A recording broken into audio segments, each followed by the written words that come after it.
Russia goes on the offensive across eastern and southern Ukraine at the same time that the war falls out of media coverage. What's going on, everyone? Let's take a look at some updates as it relates to the ongoing war in Ukraine. I'm recording this at 6:30 a.m. Central on Saturday, November 2nd, 2023.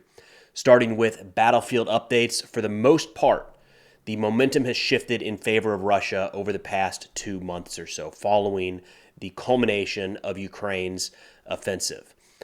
Starting down southwest, Ukraine does maintain a bridgehead across the Dnieper River east of Kherson. That's kind of the sole offensive focus for Ukraine right now in terms of offensive maneuver operations. They're continuing to conduct deep strikes with ATACMS, Storm Shadows, HIMARS, and the like all across occupied areas of Ukraine. But in terms of maneuver elements on the ground, pushing into Russian lines, that is kind of the primary area for Ukraine right now. Now, it's hard to see exactly what the goal is with this bridgehead. It's very, very difficult to maintain a fighting force across a body of water like Ukraine is right now. It's possible they're going to try to expand this, and they already have expanded this over the last few weeks to where they can bring, battalion or even brigade-sized elements across the river to attack the Russian lines.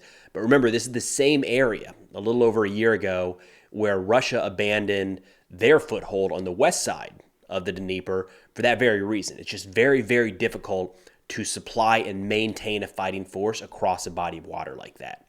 Now, shifting over to the Russian side of things, Russia has continued to make advances around Avdiivka. We'll pull up the map here to show the progress that they have made over the past 2 months or so, really. Avdiivka is one of the areas where right when there were rumors that Ukraine's offensive was coming to a close, we started to see a lot of Russian activity to the north and south around Avdiivka. This is an area that's been at the front since 2014. There's substantial Ukrainian defensive lines all around the city. So while the progress there is not massive, right? It's not like it's been a major Russian breakthrough. It is notable in the sense that those defenses have held now for 8+ years, right? And held in the face of Russia's full-scale invasion for almost the last 2 full years. Additionally, talking about some of these areas that have been at the front for that long, Marinka yesterday was reported to have fallen in some channels. This is going to be similar to what we saw in Bakhmut and some other areas throughout the war. One side is going to say that an area has been taken. The other is not going to say anything for a while. And in line with that, we've not seen any official announcements from Ukraine in relation to Marinka. When these Russian channels came out and said that Marinka was taken, what they're pointing to is that some of the westernmost city area or town area fell under Russian control. And what Russia did yesterday was started to put out some videos showing their flags, or more appropriately, Soviet flags, flying over some of the ruins of this city. Again, not a major advance, but an advance nonetheless in an area that is held pretty strong for quite a while throughout this war. A little further north into Bakhmut, not a lot of change there, but Russia does still continue to make progress to the north and south of Bakhmut. Most of the territory that Russia is moving into and retaking at this point was captured by Ukraine during their summer offensive, and it is now falling back under Russian control.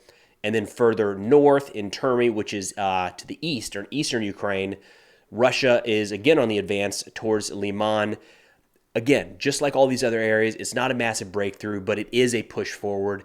This area up in the east hasn't really been a hotbed of activity. There has been fighting ongoing there throughout the last few months. It never really stopped.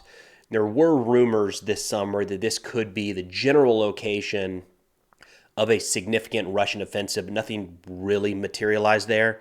However, again, further north, this is an area that we are seeing a little bit of Russian progress over the past few weeks. So my big takeaway when looking at all of this is that the momentum has shifted now in Russia's favor over the past couple months. Despite the losses that Russia suffered during Ukraine's summer offensive, and this was one of the major talking points. Rather than looking at territory gained, a lot of folks are saying, yes, but Russia is sustaining substantial casualties. And of course, the casualty data in this conflict is still very, very hard to dial in.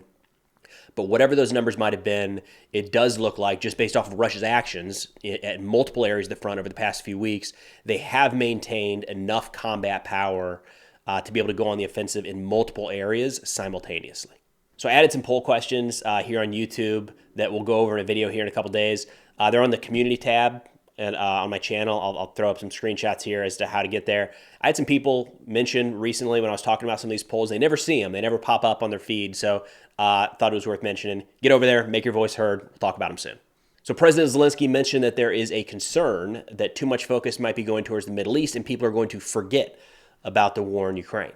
He sat down with the Associated Press for an interview here in the last few days, and he said, quote, "Look, we are not backing down. I am satisfied. We are fighting with the second best army in the world. I am satisfied. We are losing people. I'm not satisfied. We didn't get all the weapons we wanted. I can't be satisfied, but I also can't complain too much." In speaking of the progress or lack of progress in the summer offensive, he said, quote, "We wanted faster results. From that perspective, unfortunately, we did not achieve the desired results, and that is a fact." Adding, there is not enough power to achieve the desired results faster, but this does not mean that we should give up, that we have to surrender.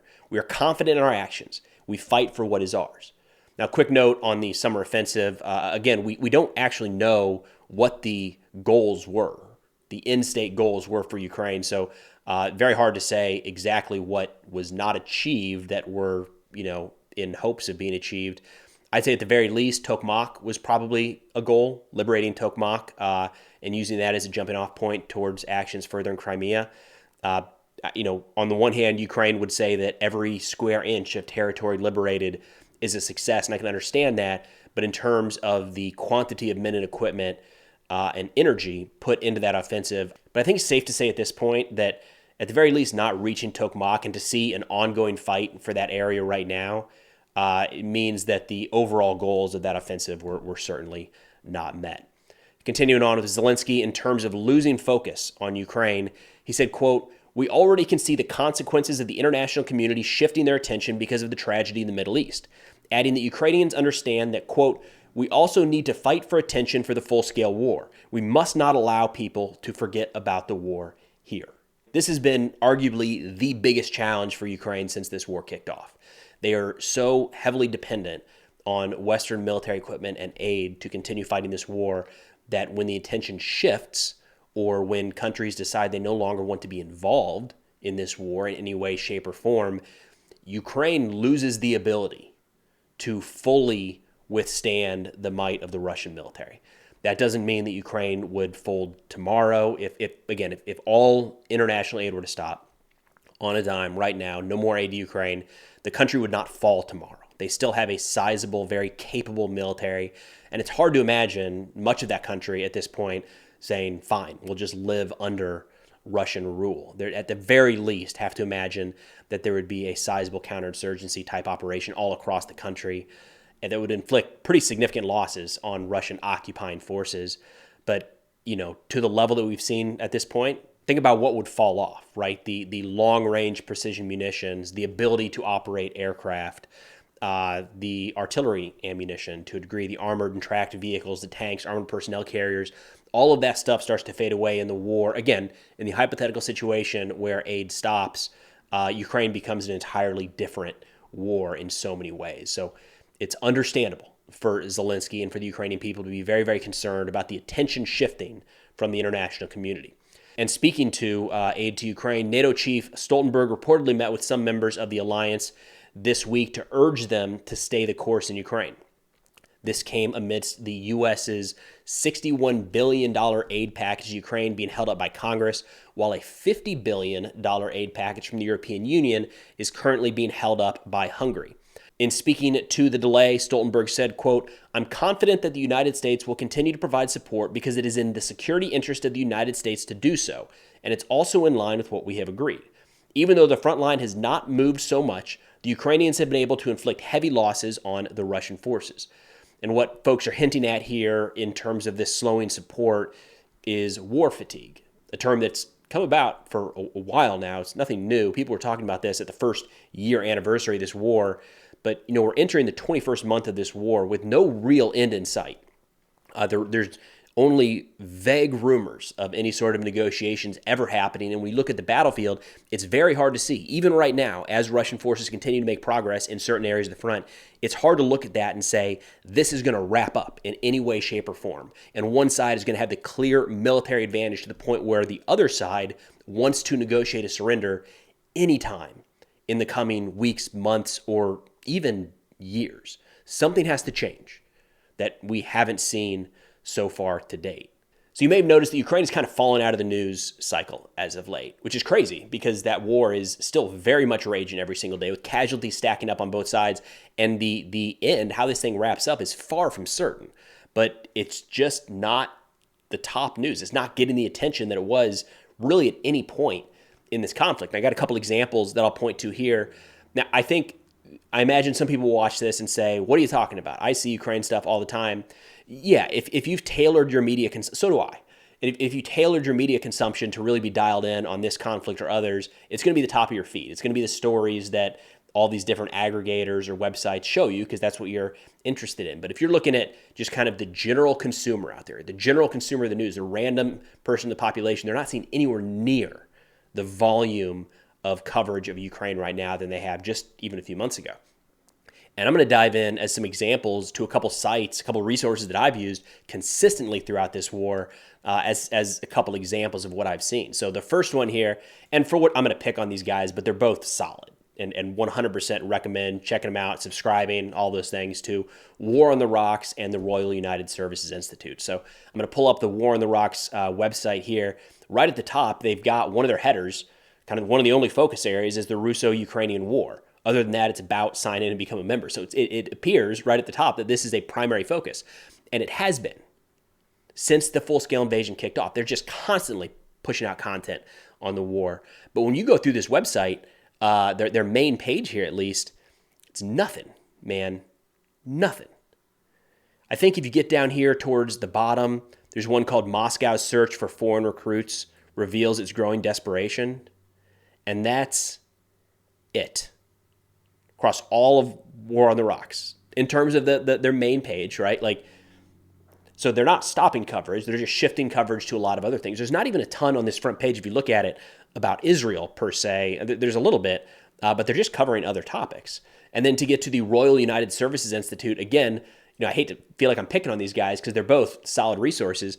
But if you look at the articles that Rusi has covered, used to be just hammering content for Ukraine, going back to June of 2023, 19 articles in June about Ukraine. Then in July, it dropped to 14.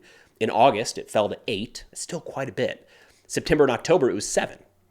So, you're talking, what is that, 2 articles per week focused on Ukraine. And they're always very well researched, very well put together. In November, it was 2. So 19 to 14 to 8 to 7 to 7 to 2. That is where the coverage of this war has gone. It just... Look, I don't know exactly the reason for that, but it seems like even the publications that were leading the charge in putting out information about this war and studying this war and understanding what's happening and advising policymakers, even those publications have significantly slowed what they're talking about when it comes to the war in Ukraine. But that's all I got for now. Of course, if interested in national security subjects, be sure to check out the sit reps I put out on Substack. A link is in the description below. Substack now also has ad-free, sponsor-free videos published about 1 hour before they go live on YouTube. But thanks for watching. I'll see y'all next time.